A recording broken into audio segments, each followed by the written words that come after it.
बहुत बहुत स्वागत है आप सभी का। इस छोटे से अंतराल के बाद आप देख रहे हैं इन त्योहारों पर हमारी खास पेशकश, जिसमें आपको यह बताया जाता है कि आप इन त्योहारों को कैसे खुशनुमा बनाएं, कैसे अपनी जिंदगी में मिठास खोलें, कैसे ईश्वर की कृपा प्राप्त करें, कैसे अपने परिवार के साथ आप इन त्योहारों को और ज्यादा खुशहाली से मनाकर उनके नजदीक जा पाते हैं। चलिए, तमाम प्रश्नों का उत्तर आपको दिया जाएगा, क्योंकि हमारे साथ बेहतरीन चर्चा के लिए हमारे स्टूडियो में मौजूद हैं प्रकांड पंडित, जाने माने ज्योतिषाचार्य, जिनकी ख्याति न सिर्फ हिंदुस्तान में है बल्कि विदेशों में भी लोग उनसे प्रश्न पूछने के लिए लालायित रहते हैं, उनसे मुलाकात करने के लिए बेताब रहते हैं। हम बात कर रहे हैं पंडित श्री सुनील भारद्वाज जी की। गुरुदेव, ब्रेक के बाद स्वागत है आपका। नमस्कार। अब इससे पहले तो हमने आपसे गोवर्धन पूजा के बारे में बात की, अब हम जानना चाहेंगे, क्योंकि आज का दिन विश्वकर्मा पूजा के लिए भी विशेष तौर पर जाना जाता है। क्या है विश्वकर्मा पूजा, क्यों की जाती है? देखिए, जब हम विश्वकर्मा की बात करते हैं तो शिल्प कला, वास्तु शिल्प कला, कारीगरी, यानी कि कल पुर्जे जो आप जिनसे जुड़े हुए हैं, आपने उनको आज के दिन आराम करना है, भगवान से ये आराधना करनी है विश्वकर्मा से कि मेरे को वो गुण दो, मेरे अंदर वो गुण प्रविष्ट करा दो, जिससे मेरा शरीर और दिमाग और हाथ पैर कलात्मक हों आपकी तरह। ये वो पूजा है। आप कोई कारीगर की कारीगरी देखते हैं तो उसकी वो कारीगरी नहीं है, वो कारीगरी है शिल्प कला, यानी कि उसके अंदर के गुणों की कारीगरी। कोई कोई कारीगर आपने देखा हो, ये तो बहुत अच्छा कारीगर है भाई, यार ये कारीगर बहुत बढ़िया नहीं है। जी बिल्कुल, होता है बिल्कुल। तो कारीगर, अब हम बोल रहे हैं ये मां सरस्वती की कृपा, हम थोड़ी बोल रहे हैं, वो तो कंठ पर बैठकर जो बुलवा रही है वो बोल रहे हैं। शब्द सभी लोगों के पास होते हैं। जी बिल्कुल। प्राणी मात्र तो मात्र एक जरिया है। वाह। हमारी एंकर साहिबा बोल रही हैं तो वो भी एक वो जीवा है। ग्रहों में बुध कह दिया, बृहस्पति देव की कृपा कह दी। ऐसे ही वास्तु शिल्प कला, ऐसे ही कारीगरी कल पुर्जे, आपके औजार, आपके हथौड़ा, ये कल पुर्जे, जितनी कारखाने हैं, फैक्ट्रियां हैं, उनके अंदर जो काम बन रहा है, भाई अपन तो खाना खा लिया, खाना खाने के बाद कभी किसी ने टेंशन ली कि इसका खाने का कहाँ हमारा वो क्लेदन है, कहाँ अवलंबन है, कहाँ स्नेहन है। कभी स्नेहन के बारे में सुना, कभी अवलंबन के बारे में सुना? ये किसकी कारीगरी है? ये स्नेहन किसने बना दिया, अवलंबन किसने बना दिया? ये क्या है? ये एक रस को गीला करता है, एक रस को पिघलाता है, एक रस को पचाता है। एक हमारे अंदर, आप गोलगप्पे के ठेले पे जाके खड़े हो गए, वहां आपके मुंह में पानी आने लगा, वो क्या आया? स्नेहन है, अवलंबन है। बिल्कुल, मेरे मुंह में भी पानी आने लगा। ये उसकी कारीगरी है जी। हमारे ठाकुर की कारीगरी है। हम बैठे हैं, वो ठाकुर की कारीगरी है। उस ठाकुर ने जो हमारे अंदर गुण, हमारे अंदर जो ज्ञान प्रविष्ट करा दिया, जो कला हमारे अंदर दे दी, वो विश्वकर्मा की कारीगरी है। वाह। वो विश्वकर्मा की कारीगरी है। अच्छा, कला नहीं है, मेरे से आर्ट बहुत बढ़िया बनानी नहीं आती, हम बोल नहीं बहुत बढ़िया सकते, वो उस समय पे हमें ऑन एयर याद नहीं आया तो फिर बेकार हो गया ना। बाद में याद करने का, तो स्टूडियो के बाहर याद करने का तो कोई फायदा नहीं। बिल्कुल। फिर विश्वकर्मा या देवी की कारीगरी है। आज जो कल पुर्जे आप जा रहे हैं, उनकी कारीगरी। आज के दिन सभी जितने कारीगर होते हैं वो भगवान विश्वकर्मा की पूजा करते हैं, उनसे आग्रह करते हैं कि हमारे अंदर वो गुण प्रविष्ट करा दो, जिससे हम सफल हों अपने कार्य में। जिस लक्ष्य को पाने के लिए हम चेष्टा करते रहते हैं, उस लक्ष्य को प्राप्त भी तो कर सकें, और हमारा वो प्राप्त करना सराहनीय हो। बिल्कुल, बहुत अच्छी बात कही। जिंदगी में अगर हर आरजू पूरी हो जाए तो जिंदगी जीने का क्या मजा होगा। जिंदगी तो तब है जब आरजू बहुत दूर हो और हम उसको करने के लिए कर्म करते हुए आगे बढ़ें।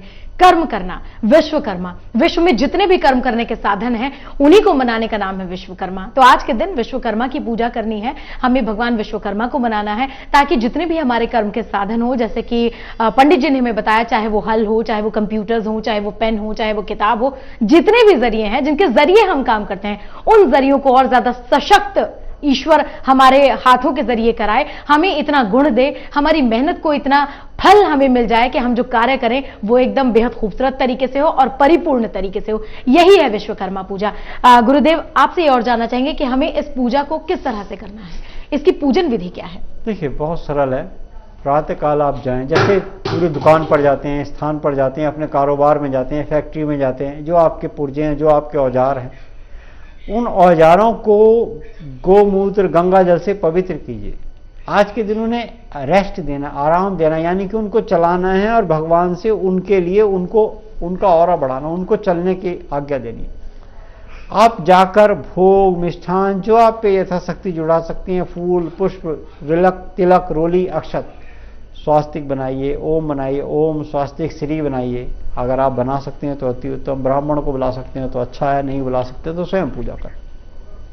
अक्षत लगाइए, मिष्ठान लगाइए, धूप, धूपम, दीपम, नैवेद्यम जो भी आप दे सकते हैं वो श्रद्धापूर्वक दीजिए।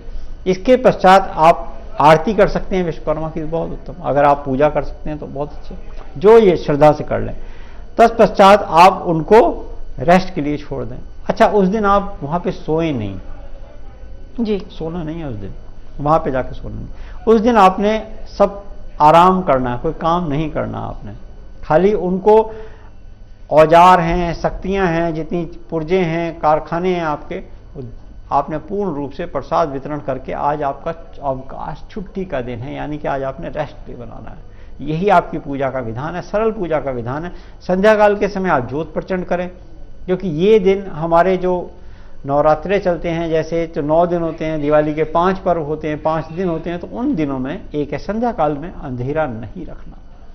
जी, तो बहुत बहुत अच्छी बात आपने बताई। शायद इस तरह की बातें कोई ज्ञानी या प्रकांड पंडित आपकी तरह ही कोई बता सकता है, ये अदरवाइज सब ईश्वर की माया है। आपने कहा प्रखंड, बाकी हम तो मानते हैं कि देवी ने जो हमारी जबान पे बुला दिया, हम वो बोलने का एक अच्छा प्रयास करते हैं। नहीं, बिल्कुल। देखिए, वही बात है कि शब्द सभी के पास होते हैं, लेकिन बोलने का तरीका हर किसी के पास नहीं होता। लेकिन आप इतने अच्छे तरीके से आप लोगों को समझा रहे हैं। मुझे लगता है जिन्होंने कभी शायद इस तरह की चीजें जिनके नॉलेज में नहीं होंगी, वो भी आज बहुत अच्छे से समझ पाएंगे कि विश्वकर्मा पूजा या गोवर्धन पूजा आखिरकार हम क्यों करते हैं। गुरुदेव, बात करते हैं थोड़ा सा इस चीज से हटकर। मॉडर्न जमाना है, नहीं लोग जानते, मैं शायद नहीं जानती कि विश्वकर्मा पूजा का क्या महत्व होगा। मुझे पूजा करना नहीं आता। ऐसे में किन भावों की जरूरत है? अगर मैं पूजा नहीं भी कर पाती हूं तो क्या ईश्वर मुझसे रुष्ट हो जाएंगे? नहीं, हमने कई बार प्रोग्रामों में बताया खुशबू जी कि मनसा वाचा कर्मणा। शास्त्रों ने बहुत ज्यादा जोर देके कहा है कि मन से भी आप पूजा कर सकते हैं। आप नहीं जा सकते तो आप मन से पूजा कर लिए, मानसिक रूप से पूजा। मानसिक यात्रा भी होती है ना, जैसे आप मानसिक यात्रा का भी उतना ही पुण्य और फल मिलता है जितना आपको जाकर मिलता है, जितना दार्शनिक मिलता है, दर्शन करने से मिलता है। ये भी बात बता दें, कभी कभी दर्शन से नहीं मिलता। दर्शन के समय आपके भाव पलट गए और मानसिक रूप से आप वहां दर्शन पे पहुंच गए जी, तो मन से आप पूजा कर सकते हैं। अच्छा, वचन से आप पूजा कर सकते हैं। आप अपने व्यापारिक प्रतिष्ठान पर गए, फैक्ट्री खुलवाई और कारीगर को आप अपशब्द कह रहे हैं और पूजा करा रहे हैं, ये बहुत अच्छी बात आपने कही। तो आपका लाभ नहीं मिलने वाला। विश्वकर्मा यहां पर आप पर प्रसन्न नहीं होंगे। भाई, शंकर जी ने रातों रात बुलवाया विश्वकर्मा जी को कि एक महल का निर्माण कर दो। क्या बनाई? वो सोने की लंका बनाई ना विश्वकर्मा जी ने। बिल्कुल। जो ऋषि विसर्वा के पुत्र रावण का मन आ गया था उन पे 5 वर्ष की अवस्था में। तो आपकी जो अवस्था है, यानी कि मन आ गया, आपका मन खंडित हुआ। हम बात को समझें, आप हमारी दृष्टांत नहीं है, ये बिल्कुल स्पष्ट है कि वहां मन खंडित हुआ और ब्राह्मण का मन खंडित हुआ। लोभ बढ़ गया, लालच बढ़ गया, काम, क्रोध, लोभ। दशानंद के 10, ये जब 10 अवगुण थे दशानंद के, 10 अवगुणों को खत्म करना वही आपकी सबसे बड़ी है। आपको क्रोध नहीं करना, आपको अपशब्द नहीं कहने विश्वकर्मा की पूजा विशेष रूप से। ऐसे ही आपने कर्म, वचन, अब वचन मनसा वाचा और कर्मणा। आपने कर्म से सारे कारीगरों को प्रसाद दिया, नमस्कार सेवा कर, नमस्कार आपकी होनी चाहिए, प्रणाम आपका होना चाहिए। तो ये आपकी एक मधुर भाव होना चाहिए। जितना आपका मधुर भाव होगा पूजा में, उतना आपने आदर सत्कार करना होगा, देवता उतने प्रसन्न होंगे, आपकी कारीगरी का सराहनीय होगी। गुरुदेव, कई बार ऐसा देखने में आता है कि पूजा की अगर हम बात करें, मैंने अपने हाथों से पूजा की, मैंने ईश्वर को याद किया, मैंने दीप प्रज्वलित किया, मैंने उनकी आरती गाई, इसका फल मुझे मिलेगा।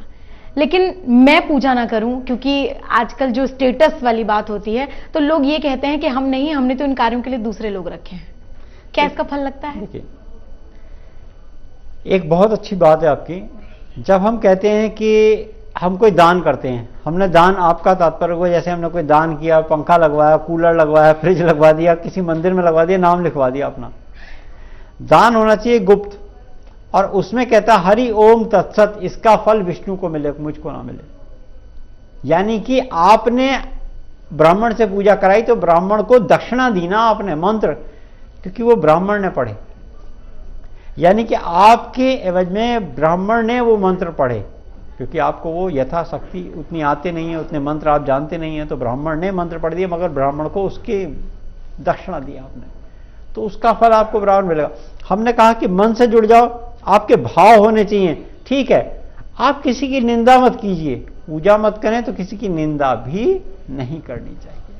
बिल्कुल, बहुत खूबसूरत चर्चा, बहुत खूबसूरत ज्ञान, और हमारे त्योहारों को और ज्यादा महत्वपूर्ण बनाने के लिए जो भी हमें पंडित जी ने हमें बातें बताई हैं, हमें जितना भी हमारा मार्गदर्शन किया है, उसके लिए वाकई हम उनके बहुत बहुत आभारी हैं। क्योंकि आजकल के जमाने में हम लोगों के पास शायद उतना वक्त नहीं कि हम अपने धर्म के बारे में और ज्यादा पढ़ पाएं, क्योंकि हमारे पास वक्त नहीं है। हम तो सिर्फ लगे हुए हैं कामयाबी की होड़ में अपनी मंजिल को पाने के लिए, लेकिन ईश्वर के बिना कुछ भी संभव नहीं होता। सच्चे मन से उनको याद करें, अपने त्योहारों की महत्ता को समझें और अपने पारिवारिक मूल्यों को साथ लेते हुए ईश्वर को पाने के लिए आगे बढ़ते रहें। फिर देखिए जीवन कितना सफल और कितना सुखद हो जाता है।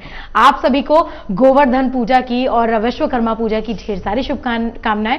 गुरुदेव, आज भी तमाम जानकारियों के लिए बहुत बहुत शुक्रिया। दीजिए इजाजत, नमस्कार।